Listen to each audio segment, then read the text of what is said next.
I'm not saying the mob doesn't exist, but they want to keep it low. They want to really keep it low. The last thing they want to do is meet with Donald Trump and have 500 paparazzi taking pictures.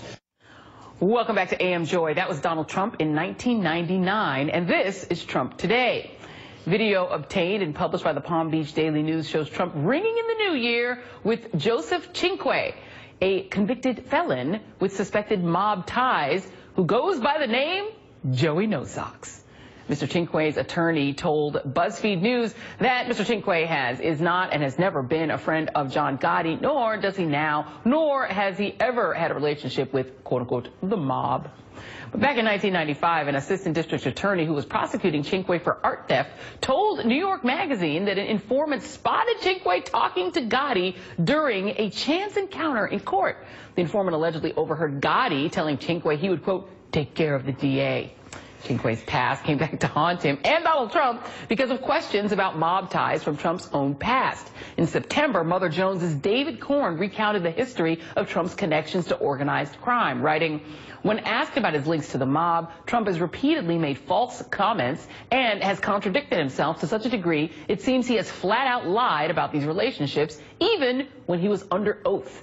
David is back with me now, and so is Scott Dworkin, senior advisor for the Democratic Coalition Against Trump. You may know him from Trump leaks all over your Twitter feed. David, I'm going to go to you first because we've got your reporting in that intro.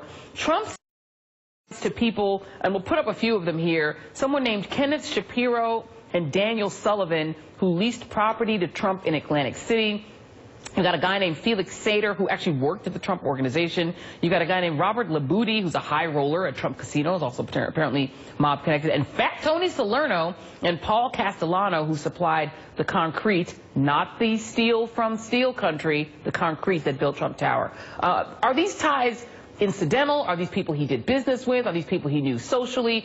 What is the connection, David? Well, most of those that you put up are people who he did do business with. And, you know, some people will say anyone who did construction work in New York City in the 80s had to do business with the mob. Anyone who did business in Atlantic City in the 90s had to do business with the mob because these were mobbed up territories. But what's really important here is that Donald Trump again and again and again has lied or not told the truth about his connections with these people. And the best example I put in that story that you promoted there is that he was deposed in 2007 in a case in which he was suing a New York Times reporter about a book he had written. And he was asked in that deposition, have you ever had any associations with mob people? And he said, under oath, no, not at all, I haven't. 2 years earlier, in an interview to the same reporter, he was asked about his early dealings in Atlantic City, and the two people you mentioned up there, showed up there, who he bought his or leased his initial property for his first casino there. And in that interview, he referred to both of them as mob guys. He said one was a small-time mobster, and the other guy might have been involved in the plot to kill Jimmy Hoffa, the labor union who had mob connections. So you have this direct contradiction. He tells people he knows he's working with mob guys, but then when it comes up under oath, he says no. Hold on, guys, because, Scott, I want to get you in a second. Just you guys don't move. Stay right there. We have to go to this presser just for a second. We're going to go to Fort Lauderdale, Florida, where officials are providing details on the airport shooting and that left 5 people dead. Let's take a listen. Airport director is talking now before you heard from the FBI updating you on their progress in investigating the shooting in Fort Lauderdale. To the subject at hand, I want to get Scott Dworkin here. You've written a lot about, particularly in Trump Leaks, about Donald Trump's this period in the late 80s to early 90s when he was having a lot of financial trouble. It seems like a lot of the Russia ties and a lot of this sort of mob activity kind of dovetails in that same period. Have you been able to make any connections between his financial problems and some of these nefarious characters he was around? Well, thank you, Joy. I think that one of the key things to note is that his father was tied with the mob, and during a Senate testimony at an FHA hearing, he admitted that there was 25% ownership of one of his companies by the mob. Donald Trump, in regards to the concrete, we found out he was willing to pay more for that concrete just to make sure that the unions stayed, what he said, stable was the word. So I think he accepts the fact that the mob exists. Whether or not he's had direct business dealings with them is not a question. It's very clear that he has. He has long-standing ties since he was born with the mob. So this goes back decades, and it's not something that has just popped up overnight.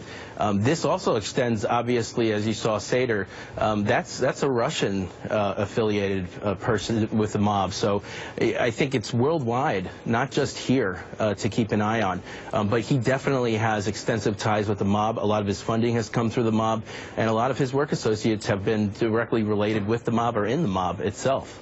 And, you know, David, it does beg the question why this was not highlighted more artfully or more vigorously by the Clinton side during the campaign, or even by other Republicans during the primary. It does seem like Donald Trump's history, which is easily findable. A lot of this stuff is in, you know, stories that are still online that you can look up right now. I wonder why none of this has come up more, and do you think this point, with him now about to assume the presidency, is there anywhere that this goes if we find out that he's got connections, for instance, to Russian mobster? There was a guy who was running, I think, an operation out of Trump Tower. Where does this go now that we have this info?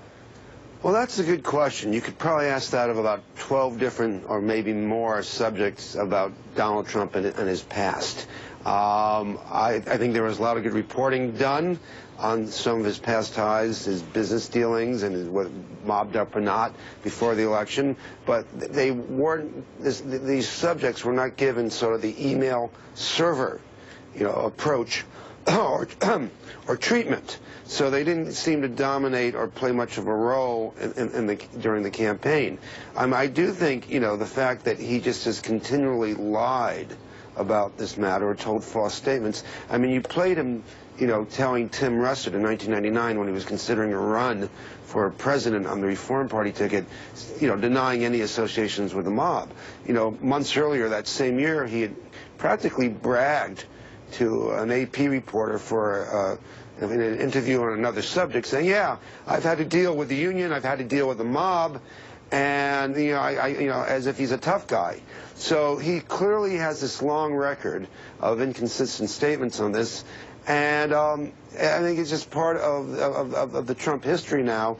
And if I were working for the FBI or the Justice Department, I might, and working on organized crime activities, or certainly anything involving the Russian mob, given the other issues out there, I'd be a little concerned. Yeah, a little concerned, especially since your new boss, you know, who Comey helped to put in office, is not going to look kindly on any kind of investigations like that. Scott, on the question of why this matters now, do you have a concern that some of these connections that Donald Trump built up over the years, whether it's the Russian connections or these mob connections, could end up radiating into his presidency and into policy areas where the You know, I think that people need to know that what's a lie and what's not, and that's why Trump Leaks exists in the first place.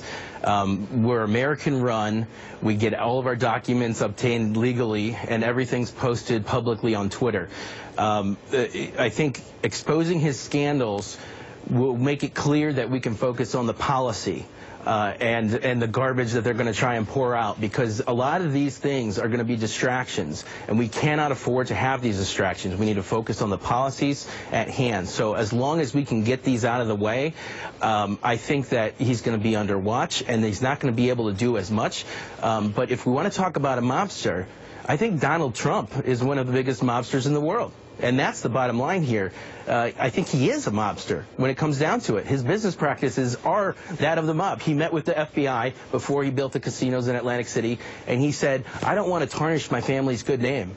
I don't want to do anything involving my family's name. And he definitely has no interest in telling the truth about this matter. That's the bottom line here. Well, he definitely is reflective of a certain thing called a Russian oligarch. And if you look at them and you look at him, it's very similar.